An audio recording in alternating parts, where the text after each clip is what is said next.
ভুলো না, মা হারালে মাকে পাবে না, মা হারালে মাকে পাবে না। মায়ের সেবা কেউ ছেড়ো না, মায়ের সেবা কেউ ভুলো না, মা হারালে মাকে পাবে না, মা হারালে মাকে পাবে না। যে মা জগৎ দেখালো, দেখালো চাঁদ সূরজের আলো,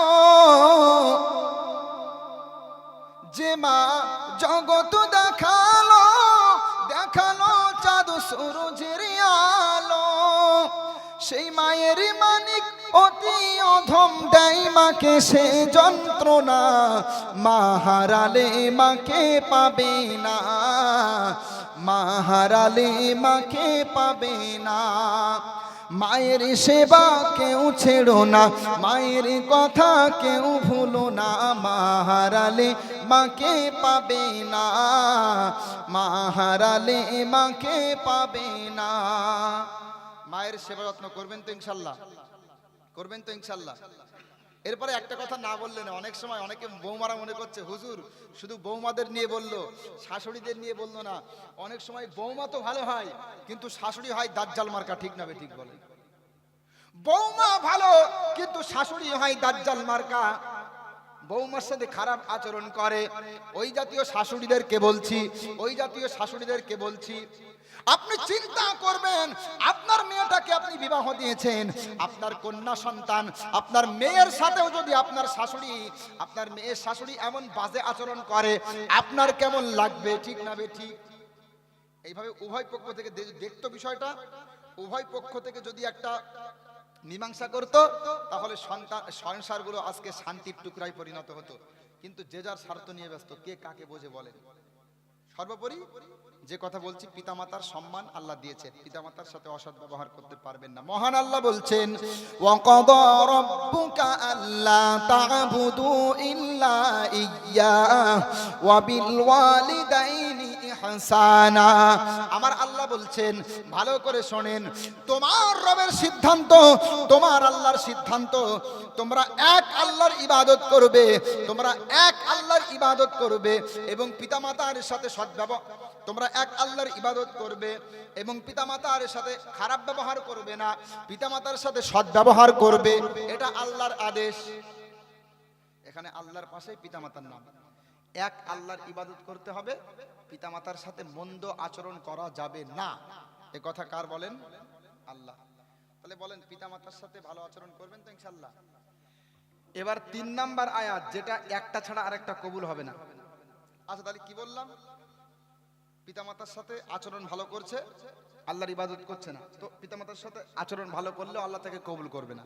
আবার ইবাদত তো করছে কিন্তু পিতামাতার সাথে ভালো আচরণ করছে না, তাহলে আল্লাহ ইবাদতটাও কি করবে না বলেন? করবে না, কবুল করবে না।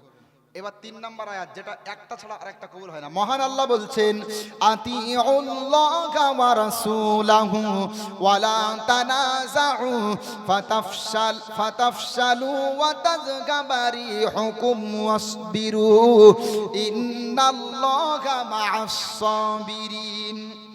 সূরাতু আল-আনফাল, সূরাতু আল-আনফাল 43 নম্বর আয়াত, ভালো করে শোনেন। আমার আল্লাহ বলছে তোমরা এক আল্লাহর আনুগত্য করো এবং নবীজি মুহাম্মদ সাল্লাল্লাহু আলাইহি ওয়াসাল্লামের আনুগত্য করো, এক আল্লাহর অনুসরণ, আল্লাহর ইবাদত করো, আল্লাহর অনুসরণ করো এবং নবীজির অনুসরণ করো। নিজেদের মধ্যে দলাদলি করো না, নিজেদের মধ্যে ঝগড়া করো না, তাহলে তোমাদের শক্তি নষ্ট হয়ে যাবে, তোমাদের সামর্থ্য নষ্ট হয়ে যাবে। আজকে এটাই ঘটছে, আজকে এটাই ঘটছে। আল্লাহ বলছেন আল্লাহ এবং আল্লাহর রাসূলের অনুসরণ করো, নিজেদের মধ্যে দলাদলি করো না। যদি নিজেদের মধ্যে দলাদলি করো তাহলে তোমাদের শক্তি নষ্ট হবে, তোমাদের শক্তি সামর্থ্য তোমরা হারিয়ে ফেলবে। আজকে এটাই হচ্ছে, নিজেদের মধ্যে দলাদলি।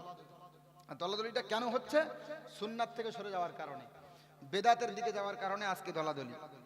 যেমন একটা উদাহরণ দিয়ে বোঝাই, জিকির করা ভালো না খারাপ বলেন? জিকির করা ভালো তো? আচ্ছা, জিকির করতে করতে যারা স্টেজে লাফালাফি করছে, জিকির করতে করতে স্টেজে লাফালাফি করছে, জিকির করতে করতে এই যে বাস ধরে ধরে সামিয়ানা বয়ে উপরে উঠে যাচ্ছে, এগুলো আছে না নাই বলেন ভাই? আচ্ছা, এই যে জিকির করতে করতে এই যে বিভিন্ন বাবার নামে জিকির, এগুলো কি আমার নবী কোনোদিন করেছেন? কথা বলতে হবে আপনাদেরকে। বিভিন্ন বাবার নামে জিকির, জিকির করতে করতে লাফালাফি করা স্টেজে, এই এই এরকম করে না? এই মাঝে একটা জিকির খুব ভাইরাল হয়েছিল, হিমতে হিমতে, ঠিক না? হিমহে, কত রকম জিকির ভাইরাল। আচ্ছা, আপনার কাছে প্রশ্ন করছি, আপনি বলেন তো, একসাথে অনেকগুলো মানুষ স্টেজে উঠে এই যে লাফালাফি করে জিকির করে, মাঝে মাঝে উপরে উঠে যায়, বিভিন্ন বাবার নামে জিকির, এগুলো কি আল্লাহর নবী করেছেন? এইভাবে কি সাহাবায়ে কেরাম করেছেন? এগুলো কি ইসলামের সৌন্দর্য নষ্ট করে না? করে তো। তাহলে এইগুলো এক শ্রেণীর মানুষ শুরু করেছে। যখন আপনি বলতে যাবেন, যখন আপনি বলবেন যে এটা করা ঠিক নয়, তখন তারা আলাদা দলে বিভক্ত হয়ে যাবে, আপনাকে কাফের মুশরিক, আপনাকে ওয়াহাবি বলে তারা দূর হয়ে যাবে, ঠিক না? ঠিক বলেন। তাহলে আমি স্পষ্ট বলতে চাই, ও মুসলমান ভালো করে বুঝবেন, সুন্নাহ থেকে দূরে থাকার কারণে, কোরআন এবং হাদিস থেকে দূরে সরে যাওয়ার কারণে আমাদের মধ্যে দলাদলি হয়ে গেছে। আর এই দলাদলি আজকে এতটা খারাপ পর্যায়ে চলে গেছে। সাহাবায়ে কেরামের যুগে, 4 ইমামের যুগে ইখতিলাফ ছিল, মতভেদ মতান্তর ছিল, কিন্তু আজকে সেই মতভেদ মতান্তরটা দলাদলি পর্যায়ে চলে গেছে। ও অমুক দলের, ও অমুক দলের, ও আমাদের না, অমুক আমাদের না। আরে তোমার মুখে দাড়ি, তোমার মাথায় টুপি, তুমি আল্লাহর নবীতে বিশ্বাসী, তুমি কোরআনে বিশ্বাসী, তুমি আমার কালিমার ভাই, ঠিক না? ঠিক বলেন। কথা বুঝতে পেরেছেন তো? বলেন। আমাদের মধ্যে ইখতিলাফ সাহাবীদের যুগ থেকেই ছিল, তাবেঈনদের যুগ দেখেন ইখতিলাফ ছিল, কিন্তু ইখতিলাফ থাকলেও ইমাম শাফি রাহমাতুল্লাহ আলাইহি, আহমদ ইবনে হাম্বল, ইমাম মালিক রাহিমাহুল্লাহ, তাদের মধ্যে ইখতিলাফ ছিল, কিন্তু একে অপরকে সম্মান করতেন না? করতেন না? বলেন। এক মাযহাবের ইমাম আরেক মাযহাবের ইমামকে সম্মান করত, এক মাযহাবের ইমাম আরেক মাযহাবের ইমামকে সমর্থন করত। আর আজকে আমরা হানাফি মাযহাবের অনুসারী হওয়ার পরেও আমাদের মধ্যে একে অপরকে সম্মান করতে পারি না আমরা। এগুলো লজ্জার বিষয়, এজন্য এগুলো করবেন না, এগুলো করা যাবে না। মিলেমিশে ঐক্যবদ্ধ হয়ে থাকতে হবে। ওয়াতাসিমু বিহাবলিল্লাহি জামিআন, ঠিক না? বেশি বলেন। ঐক্যবদ্ধ হয়ে থাকতে হবে। থাকবেন তো ইনশাআল্লাহ? কবি কত সুন্দর কথা বলছেন, আমাদেরই প্রভু এক, এক নবীর উম্মত, জীবন বিধান এক, ওই শিবানী কোরআন। আমাদেরই প্রভু এক, এক নবীর উম্মত, জীবন বিধান এক, ওই শিবানী কোরআন। তবে কেন এক নও হে মুসলমান, এক হও, এক হও করিয়াও ভান। তবে কেন এক নও হে মুসলমান, এক হও, এক হও করিয়াও ভান। এক থাকবেন তো ইনশাআল্লাহ? আপনাদের এই দ্বীপে দলাদলি আছে নাকি? দলাদলি নেই তো? করবেন না।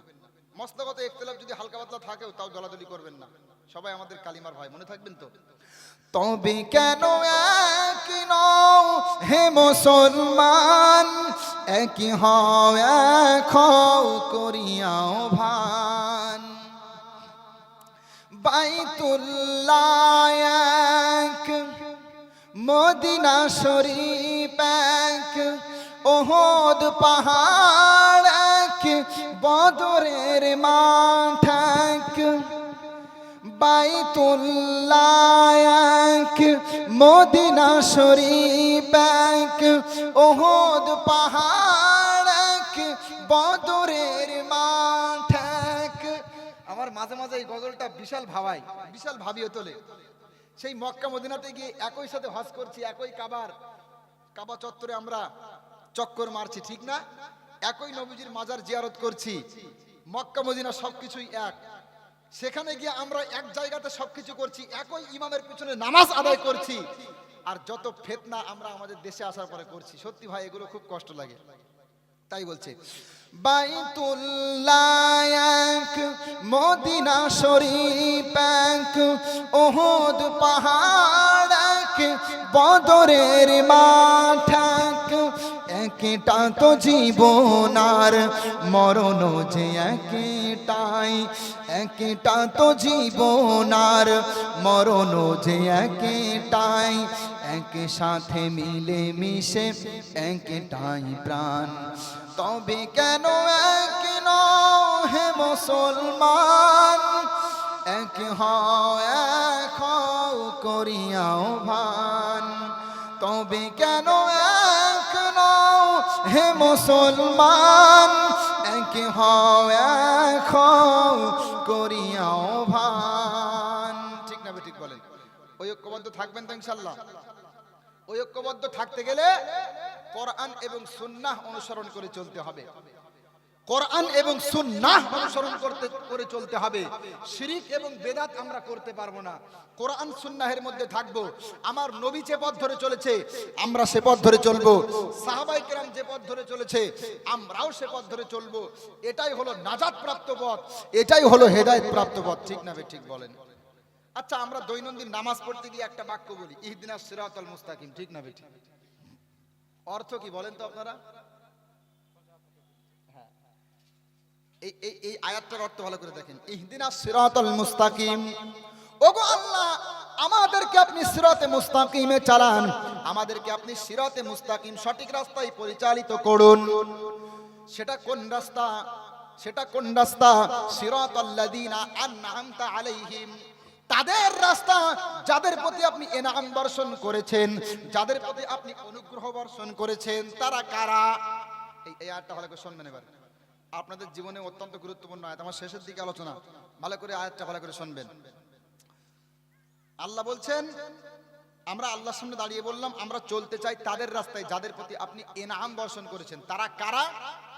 আল্লাহ অন্য আয়াতে সূরাত আন-নিসার মধ্যে বিস্তারিত ব্যাখ্যা দিয়ে বলছেন। মহান আল্লাহ বলছেন, উলাইকা মা'আল্লাযীনা আন'আমাল্লাহু আলাইহিম মিনান নাবিয়্যিন والصديقين والشهداء والصالحين। মহান আল্লাহ বলছেন, যাদের প্রতি আমি আল্লাহ ইনাম বর্ষণ করেছি তারা হলো নবীগণ, তারা হলো সিদ্দিকগণ, তারা হলো শহীদগণ, তারা হলো নেককার আল্লাহ ওয়ালাগণ। এখানে চারটে শ্রেণী আছে, শ্রেণীগুলো ভালো করে বুঝবেন। প্রথম শ্রেণীতে কারা? নবীরা, এরপরে সিদ্দিকিন, তারপরে শহীদগণ, এরপরে সালেহীন। এগুলো ঘুলিয়ে ফেললে হবে না। অনেক সময় আমরা নবীদের উপরেও অনেককে প্রাধান্য দিয়ে ফেলি।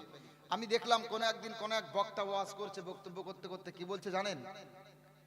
উম্মতে মুহাম্মদের সম্মান মর্যাদা বর্ণনা করতে করতে বলছে,